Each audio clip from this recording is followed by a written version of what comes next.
multiple times I've talked to the Marina Police Department and they tell me, oh, my body cam's recording, so no problem. You know, you can get that. That's a public record. Yeah, it is a public record, and I've requested them several times by official California Public Records Act request through Marina PD, and they deny pretty much everything. And what I discovered recently is that they have a website where people can make requests for public records. There's 139 requests in there. The ones I was able to look through that requested body cam footage, they were all denied. And it just said body cam's exempt from disclosure. Now, that's what's public, but they sent me a private message with my last request explaining the denial, which was nice of them. However, they can't read, or they're lying, because the reason they gave is legally invalid. It's legally insufficient. It's BS is what it is. And I knew they were BSing me to cover up the things they've done wrong. Okay, I already knew that. But it looks like they're BSing everyone. It looks like they're denying everyone's request for audio and video recordings of the Marina PD police activities, especially when, you know, it might be the basis for some sort of complaint against their officers or some sort of investigation into the misconduct of the Marina Police Department. They're covering everything up, and I actually just found the proof. You want to see it? Here we go. But don't worry, good people of Marina, I've got you covered. See, on your public records website now, the first thing you'll see pop up under my request 2694 is the public alert.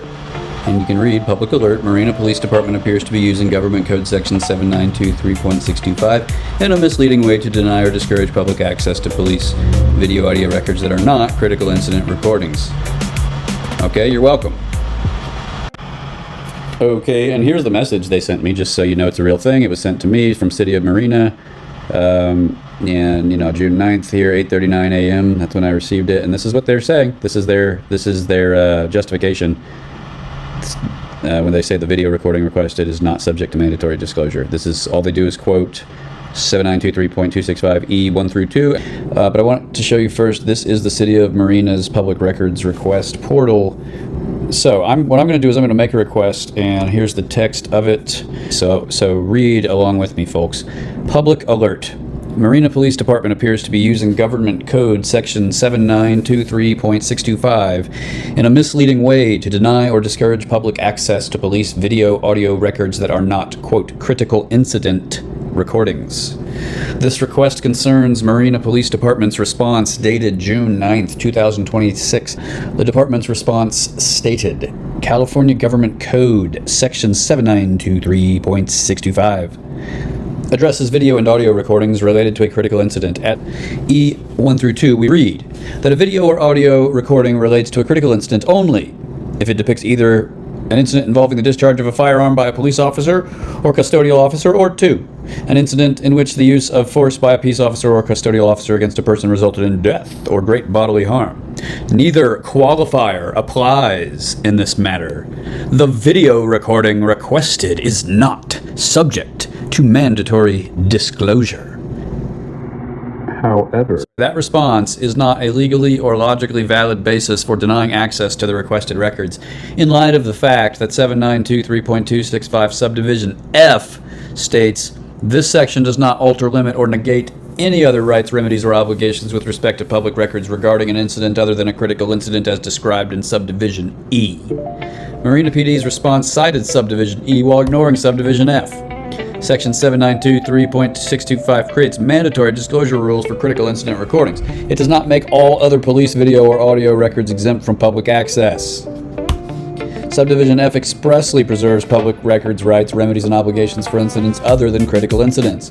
Marina PD's response obstructs those rights by treating Subdivision E as if Subdivision F did not exist. Marina PD's June 9th response attempted to convert a statute requiring disclosure of critical incident recordings into a statute prohibiting disclosure of non-critical incident recordings. That is the opposite of what Subdivision F says. If this is a standard response or template being used by the department, then Marina PD may be improperly denying or discouraging the public from accessing records based on the same bad faith misreading of the statute. I am renewing my request for the requested video audio recordings. Please process this request under the California Public Records Act, responding as required under the law. And we're sending it to the Marina Police Department. This one. Okay, you want more context? I'll give you more context. Check it out. So this is the last message I sent to Chief Randy Hopkins of Marina PD. See? There's his email address. give him a shout. This was on June 3rd, 2026, and this final email just kind of wraps up the whole thing. But I've been telling them this for 6 months, and essentially what I tried to do was I asked Marina PD to document this ongoing willful violation of court orders and custodial interference. Those are PC code crimes, and the elements are all present here. But they refused to take a report. They're essentially aiding and abetting those crimes, and so I asked for the video footage, the body cam footage of when Officer Beavers contacted Michelle Begg, because what he told her is important. If he told her that she's committing a crime and she keeps doing it, well, that's clear intent, so that would be pretty easy to charge. But if he told her that she's not committing a crime and she keeps doing it because that's what he told her, then, I mean, he's really aiding and abetting a crime because it is a crime. So anyways, here's what I said to them. Chief Hopkins, I'm writing to follow up regarding Marina PD's handling of the continuing denial of my son Isaiah's court-ordered rights. Isaiah resides within Marina PD's jurisdiction. The current court orders provide for his contact with me, including scheduled calls and his right to contact me. Michelle Begg has repeatedly denied that contact for more than a year. These are not isolated scheduling issues. This is an ongoing pattern of interference with court-ordered parent-child contact. California Penal Code Section 278.5 makes it a crime to keep, withhold, or conceal a child and maliciously deprive another person of a lawful right to custody or visitation. California Penal Code Section 31 also recognizes aiding and abetting liability where a person aids, encourages, or facilitates the commission of a crime.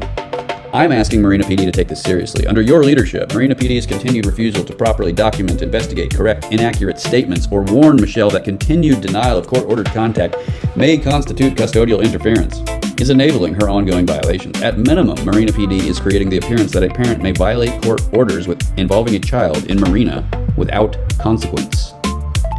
This is not simply a dispute between adults. These are the court-ordered rights of a child residing in your jurisdiction. Marina PD has notice of the orders, notice of the repeated violations, and notice that its inaction is allowing the violations to continue. If Marina PD continues to refuse to document, investigate, correct inaccurate reports, or take appropriate action regarding the ongoing denial of Isaiah's court-ordered contact, I will understand that refusal as a deliberate decision made after notice. So you can see, in this case, Marina PD is refusing to even document the ongoing violation of the court-ordered rights of a child residing in its jurisdiction to contact with his father. This is just one example of the malicious misconduct of the Marina PD, but they do a lot of it. They do a lot of misconduct, and it hurts a lot of people. And what you should understand is that when you're interacting with them, you think you're safe because their body cams are recording or something like that. Think again, they don't share that information unless they kill you or hurt you. But they can abuse you in all sorts of other ways. And you'll never get the camera footage. Go through the database, see if I'm right.